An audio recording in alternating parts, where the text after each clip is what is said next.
ಬಂದೆ ಅಕ್ಕ. ಶೀಲಾ, ಆ ಬನಶಂಕರಿ ತಾಯಿ ಐತಿರಾ ಏನೆಂದು ಹೊರ ಬಿಡಿಕೊಂಡೆ ಅಮ್ಮ?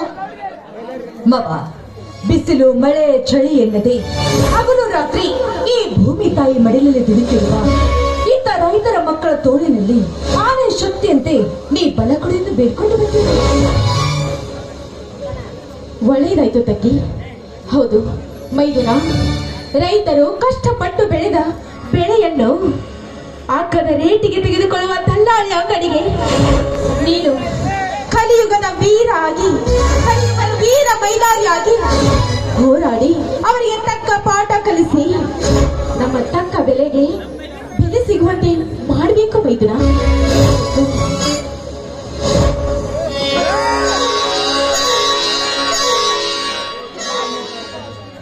ಹತ್ತಿಗೆ ನಿಮ್ಮ ಆಶೀರ್ವಾದ ಹಾಗೂ ಅಣ್ಣನ ಆಶೀರ್ವಾದ, ಇಡೀ ಸಮಸ್ತ ರೈತ ಜನಾಂಗದ ಆಶೀರ್ವಾದ ನನ್ನ ತಲೆ ಮೇಲೆ ಇದ್ದರೆ ರೈತನ ಬೆಳೆಯನ್ನು ಅಗ್ಗದ ರೇಟಿನಲ್ಲಿ ತೆಗೆದುಕೊಂಡು ಕೂಡ ಅವರಲ್ಲಿ ಸ್ಟಾಕ್ ಮಾಡಿ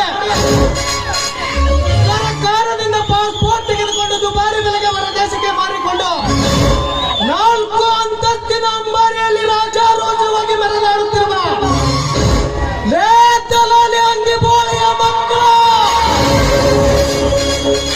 ಅದೇ ರೀತಿಯಾಗಿ ರೈತನೊಂದಿಗೆ ಹಾವು ಮುಂಗಸಿ ಆಟ ಆಡುತ್ತಿರುವ MLA ದೇವೇಂದ್ರನಂತ ಶ್ರೀಮಂತ ರಾಜಕಾರಣಿಗಳು ಬಂಡತನದಿಂದ ಪುಂಡನೆಂದು ಮೆರೆದಾಡುವರು ರೂಢವನ್ನು ಈ ಬಡವ ಬೀಸಿದ ಕೊಟ್ಟಿಂದ ಕತ್ತರಿಸಿಕೊಂಡು ಬಂದು ನಮ್ಮೂರ ಅಗಸಿಯ ಬಾಗಿಲಿಗೆ ತೋರಣ ಕಟ್ಟುತ್ತೇನೆ. ಶ್ರೀಮಂತಿಕೆ ಅಮಲಿನಲ್ಲಿ ಬಡವರನ್ನು ಅದ್ದಾಳುವ ಅಧಿಕಾರರ ಪಾಲಿಗೆ ಊರಾಳ ಮೈಲಾರಿನಾಗೆ ಅವರ ಪಾಪದ ಶರೀರವನ್ನು ಬರೆದು ನಾಯಿಗಾಗಿಗಳ ಬಾಯಿಗೆ ಆಹಾರ ಹಾಕುತ್ತೇನೆ. ಈ ಚಿನ್ನ ಬೆಳೆಯುವ ಮಣ್ಣನ್ನು ಹೊರ ದೇಶದವರು ಕೊಡುವ ಕಪ್ಪು ಹಣಕ್ಕೆ ಫ್ಯಾಕ್ಟರಿ ಕಟ್ಟಲು ಮಾರುವ ನಯ ವಂಚಕ ರಾಜಕಾರಣಿಗಳ ಬಾಯಿಗೆ ಅಂಕುಶ ಹಾಕಿ ಧರ್ಮದ ಭೂಮಿಯಲ್ಲಿ ನ್ಯಾಯ ಎಂಬ ಅಣತೆಯನ್ನಿಟ್ಟು ಸತ್ಯ ಎಂಬ ಬತ್ತಿಯನ್ನು ಜೋಡಿಸಿ ನಿಸ್ವಾರ್ಥ ಎಂಬ ಎಣ್ಣೆಯನ್ನು ಹಾಕಿ ಮಮಕಾರ ಎಂಬ ಕಡ್ಡಿಯಿಂದ ಜ್ಯೋತಿಯನ್ನು ಹಚ್ಚಿ ರೈತನ ಹಸಿರು ಕ್ರಾಂತಿಯ ಬಾವುಟ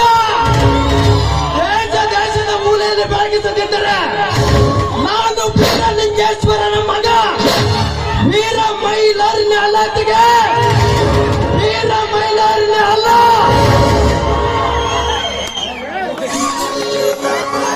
ಮೈಲಾರಿ, ಈಗಿನ ನುಡಿ 4 ಗೋಡೆ ಮಧ್ಯೆ ಇರುವುದಕ್ಕಿಂತ ರೈತ ಜನಾಂಗದ ಕಿವಿ ಮುಟ್ಟಬೇಕಾದರೆ